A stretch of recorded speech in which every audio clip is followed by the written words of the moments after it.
For those new to the band, how would you describe Unleashed and where you are currently in your career? We're a Swedish death metal band that's been around for what is it now, 37 years. We've been touring the world pretty extensively, and we're still very active in playing. But nowadays we play mostly festivals and shows, and not very extensive touring. But we're still around, and we're let's say we're creating an album like every 2 or 3 years. Yeah, and so we keep on going. And this is your 15th studio album, correct? Fire Upon Your Lands that's Yeah, coming out. yeah, correct. Excellent, excellent. And why does this record matter now? I think that well, first of all, this record is when it comes to the content, the lyrical content of the record, it's actually from a storyline from a book that I wrote like many years ago. That the Uh, Odelheim saga. yeah, right, the World of Okay, Old, yeah. and so the relevance, of course, for the actual content of the storyline is because it continues from the previous album. So that's Hmm. that. But apart from that, I would say the much of the music, and well, especially then if we talk about the lyrics that we write about, are things that are very obvious for the storyline, but they are also easily translated into today's let's say battle, because we all have battles. I mean, I try and bring some courage for people into everyday life, and I would say even if you're a warrior in 1,000 years ago, or many years into the future, or today, yeah, there's still a lot of battles to be won. There's still a lot of battles to prepare for, and it doesn't have to be a battle with a gun in your hand or a sword in your hand. It could be anything, and I think that's some of my head goal, so to speak, is to bring that courage to people, and so because life is a battle. It's sometimes terrible, and what we have to be prepared for it. There's no other way. Absolutely. Is there a deeper sort of symbolism in the concept of fire being brought into the land in this particular concept and this time period that we're focusing on for the Odelheim saga now? Well, what it is that this storyline obviously started 6 albums ago, and we for example we had an album called "The Hunt for White Christ," where in the actual storyline, villages were burned, many people were killed, young, women, old, and so that is why they keep hunting. The Midgard warriors keep hunting White Christ, not only for revenge, but to defend their way of life, and because they know if they can't, you know, literally capture or kill him, then this will just continue. And so I would say that what happens is in this album is that the journey is still ongoing, obviously, and the Midgard warriors have their way with the son of White Christ, but they haven't really found White Christ himself yet. So they keep searching. The journey continues up north on this album, and but of course they are very war tired, and they really want to go home to Birka shores, so to speak, and this is what it is right now in the storyline. And so if you look at the album cover, and if we say just "Fire Upon Your Lands," that there's some, you can interpret that in two ways, of course. That first of all, fire upon your lands would mean, well, we have taken the war to you. So you're not just going to our home, to our door, and bring war to us, but we can come hunting you, and we can bring that fire to your lands. Now, so it's the old cliche of you can run but you can't hide. That's really what that is.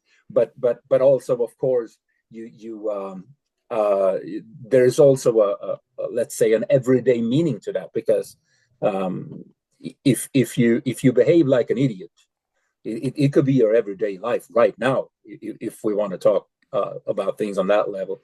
If you act like a fool against people, and if you don't really, you do things that other people that they don't deserve, then it is very likely that you will get fire upon your lands. I mean, that will just come in return. And so it's a bit two-folded, but yeah, that's a long story short. But But what then? I mean, were the sort of the guiding principles or emotions behind this record during the writing of it?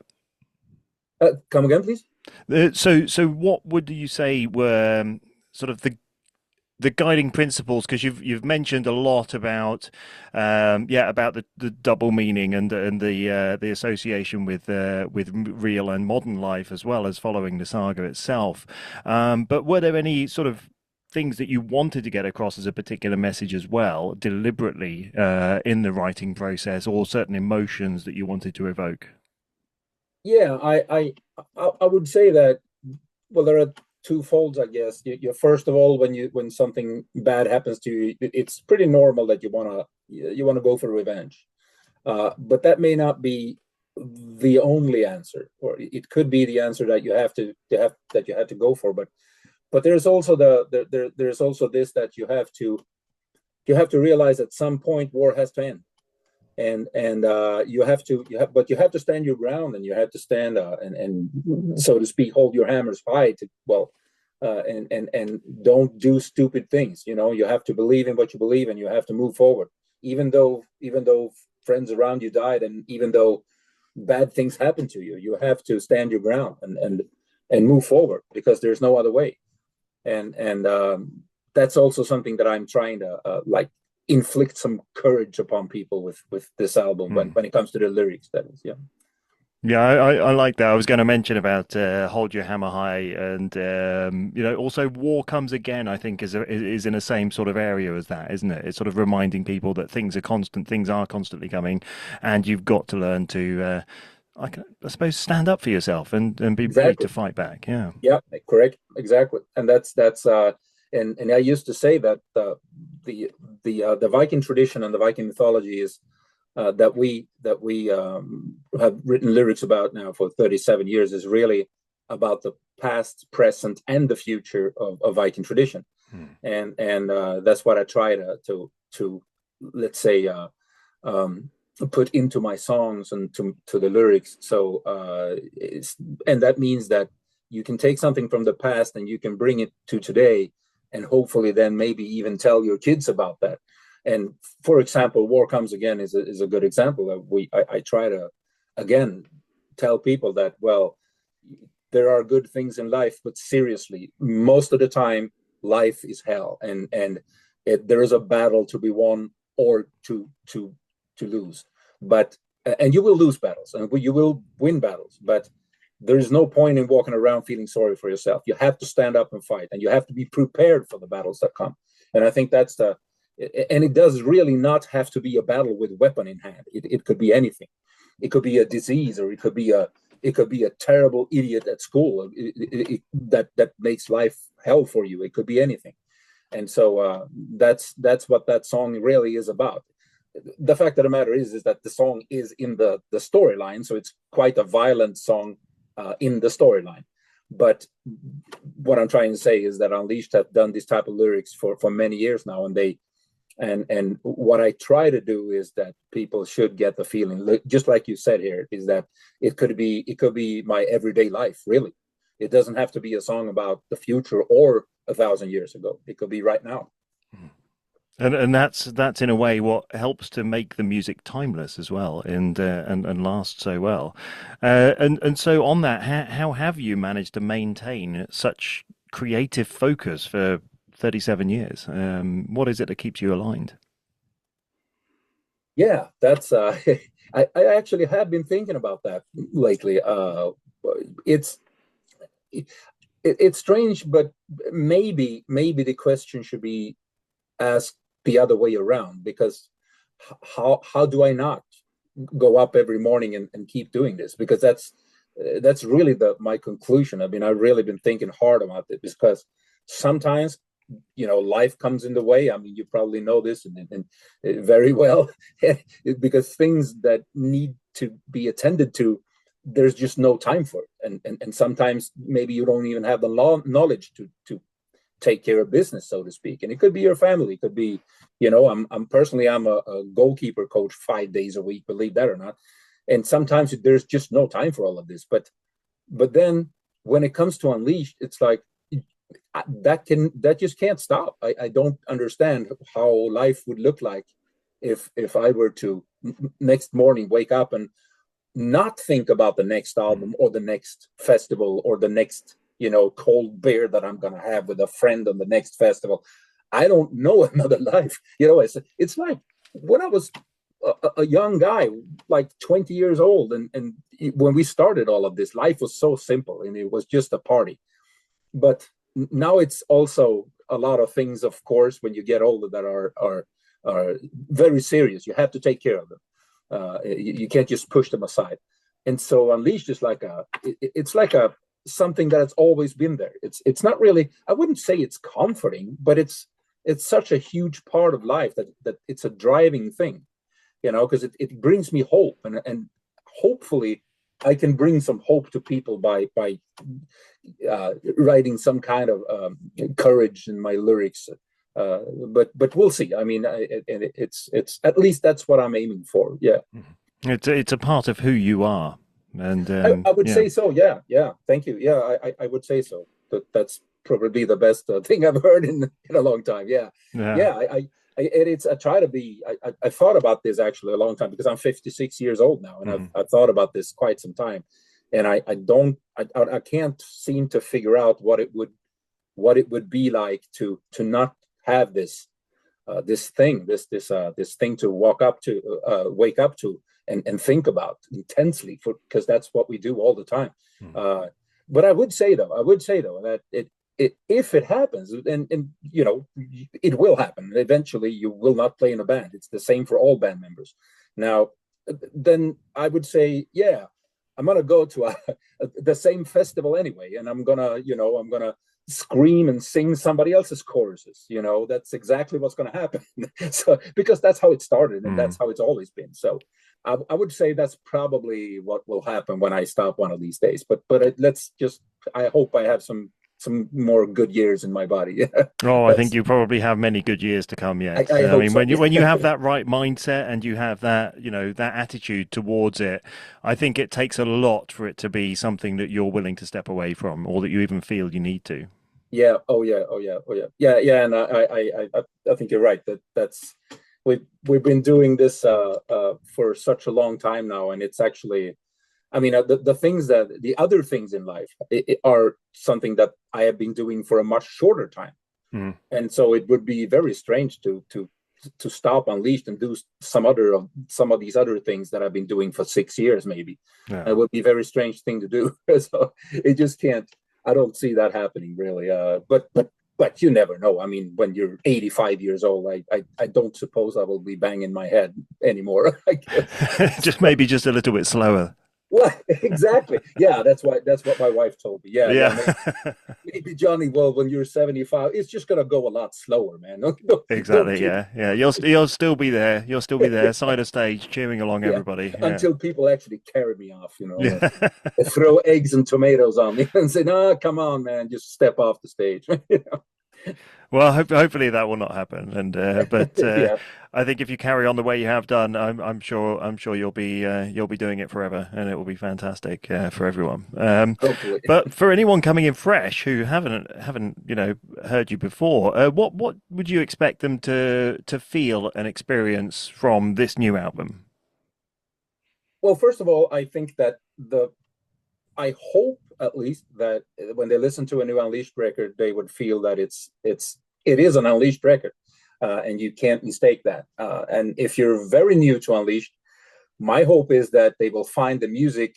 Well, first of all, strong death metal with catchy tunes, dynamic type of death metal, because you can play a lot of different types of death metal, but our aim is to play a dynamic type of metal, death metal, where you don't really have 11 songs with the absolute top speed all the time, and you will find some of the songs are slower and some of the songs are mid-paced, and yeah, indeed, very, very fast. But we aim for this dynamic through the entire album, and hopefully people will see that when they listen to it, and they will.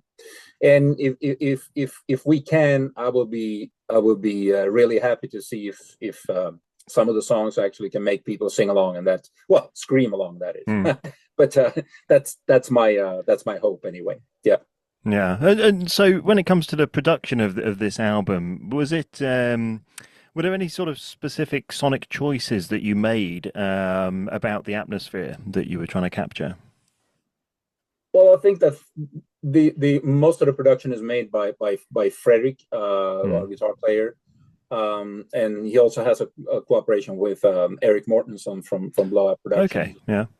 the Eclipse vocalist, and they've been doing so for quite some albums now. But Fredrik has done most of the work with the production and mixing Mm. and yeah, indeed the mastering too.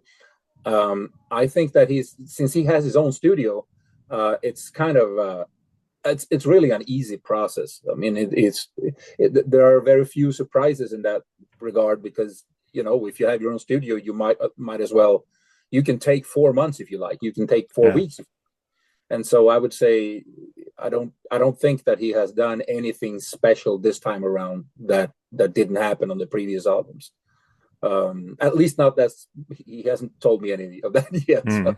And it's the same with the rest of the guys in the band. I mean, we all did what we did in the, let's say, same fashion as we did last time around. And I would say that's the perk of first of all being together for a very long time, and also that we know each other very well. I mean, Fredrik told me, "Yeah, well, you're doing the vocals now. Well, how many hours?" And I'm like, "Yeah, how about 2 days? How about 2 hours each day?" And he goes, "Really? How about 1.5 hours each day?" And I'm like, "Come on, what the hell does it matter? It's your studio." These are the things that we actually could nag about. And well, let's say it took 2.5 hours on the Friday, and then it took fucking 2.5. Well, I think 2 hours on the Saturday, and the thing was done. So that's how well rehearsed we are with these matters. And yeah, but I think that's pretty much what we've been doing, and I like it that way. I mean, I spend crazy amount of time creating the vocal melodies for the songs and the lyrics, and I'm sure Fredrik does the same with the music. So when things are said and done, you're pretty happy that things can get baked into the album. You don't want to spend like a stupid amount of hours in the studio. I that's not my that's not my peak, to be honest. I really like it though. I mean, I like it, but if I would go into the studio and make several mistakes, then I will be close to cutting some of my arms off. Maybe 2 arms, maybe just one arm, because you need one to eat with. But that's how bad that would be. So but I do really like being in the studio, but not for too long.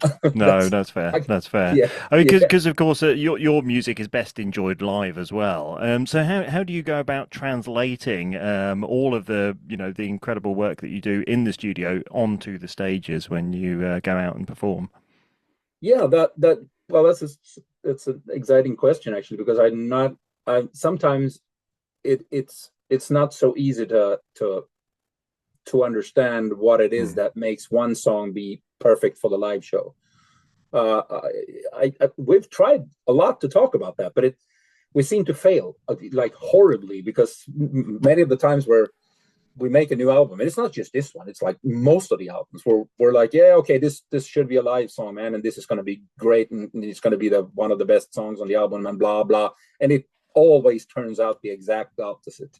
It is just not that that's not the song that's going to be on the set list. Yeah, and it's constantly like that. And I once in a while you get something that's that we can agree on. Like I think on this album we have one song that we actually crazy agreed on, and that was "War Comes Again" for the first video track, so to speak. And so I would guess that one is for sure on the set list. But really, it is that's a battle. I think that when you make a song, you hope that all songs are interesting enough, first of all, for the album, strong enough for the album, and then they will have to be well planned enough for the storyline that I'm using and in that text lyrical content. But for them to translate into something really strong live, it may not be the exact same. Although I for sure, like you said in earlier here, I think Unleashed is primarily a live act. I think we do what we do live, and that's like the, let's say, the peak of things. That's what you do. You know, the studio is all good and well, and if you want to listen to Unleashed music on the record, really cool. But I think the live show is when you kind of, let's say, we unleash things. That's why we took that name anyway. Yeah. You know. Yeah. And so, but all songs may not be exactly live songs, and I really don't know exactly why that is. I don't know. But and we don't really agree on which ones either. So I have tried to take songs off the set list for like 20 years, but the band refuses. And it's like a war every time, and I stop asking for it now because they don't. And I try to put in songs on the set list, and the rest of the guys say no fucking way. And like, what is it gonna cost? I mean, I don't know. Maybe all bands have that problem, but it's just sometimes it's strange, man. We can argue for like ages, but I don't know. So, no, I can reassure you that it is the same in every band. I'm sure, yeah, absolutely. And it's a boring answer, but it's the truth. Yeah. Yeah. So, I mean, of course, we're having this conversation to promote the record, which is fantastic, but as we've said, one of the best things about Unleashed is seeing you live. So where could the listeners go and see you live over the coming months? I would say we have, well, first of all, we have the, we play, let's see, where is it now? We're going to, we have, I think we're on every weekend in August. We have a show somewhere. Okay. We don't do the extensive touring anymore. So, we try and play as many festivals as we can, and maybe single shows, etc. But I think we have Brutal Assault. Excellent! Yeah, Czech Republic. That's, what is it now? Like the 9th of August, I think. Yeah. Saturday, 9th of August, and then we also play Summer Breeze. We play Kaltenbach, and then there's this show in Denmark, Nestved. I don't know how to pronounce that. Yeah. And then it just continues out in September. We have some smaller shows. We play Breakout Open Air, I think. And then we also play. We also go to Mexico and US and there's like a pretty packed schedule actually. And we also are now currently booking 2026 as well. So it should be pretty busy. Fantastic. Well, we'll have to get you over to the UK and get you in front of some of the audiences here. Oh, absolutely. I would love to. I mean, it's been every time we played in the UK, it's been amazing. So and it's strange though, because our agency is actually based in London. Oh, yeah.